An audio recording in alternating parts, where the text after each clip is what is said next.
एक व्याख्यानमालेचा कार्यक्रम होता. काय वाटतं साहेब? बहुभाषिक ब्राह्मण संस्थेच्या वतीने आयोजित केलेल्या या स्वातंत्र्यवीर सावरकरांच्या जयंतीच्या कार्यक्रमाला खूप मनापासून हार्दिक शुभेच्छा देते. अतिशय सुंदर असा कार्यक्रम आणि अतिशय चांगली उपस्थिती असलेला असा कार्यक्रम हा झाला.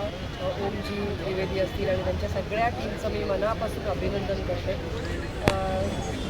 प्रामुख्याने आजच्या काळात सुद्धा स्वातंत्र्यवीर सावरकरांचे विचार किती रिलेव्हंट हे कळतं आणि वेगवेगळ्या विषयावर त्यांच्या वेगवेगळ्या पैलूंवर आज विचार प्रदर्शित केले गेले आणि नागरिकांकडून खूप छान प्रतिसाद दिला. एक प्रकारची प्रेरणा या ठिकाणी आम्ही सगळ्यांनी घेतली. यांचे विचार हे कायमच प्रत्येकाला प्रेरणा देणारे आहेत.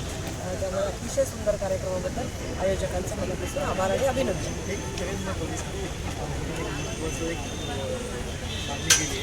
बहुभाषिक बहुभाषिक सादर केलं हा महाराष्ट्रामध्ये काय एजंट आहे?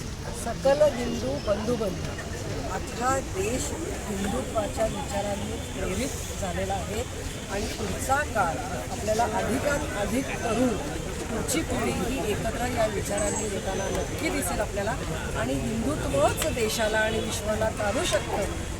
सनातन हिंदू धर्माचे विचार हे विश्वाला प्रेरणा देतील अशा प्रकारचे आहेत आणि असा ते भारतीयांना समजलेलं आहे. ज्या काही पट्ट्या आपल्याला झापडं आपल्याला लावली गेली होती, वेगवेगळ्या प्रकारची आक्रमणं झाली असतील, आधी मोगलांचं असेल, इंग्रजांचं असेल आणि या सगळ्यांमुळे भारतीयांच्या मनावर जे काही एक भीतीचं सावट असेल, दडपण असेल किंवा झापडं लावलेली असते ती गळून पडलेली आहेत आणि आता नवीन जोमाने हिंदू एकत्र येतात.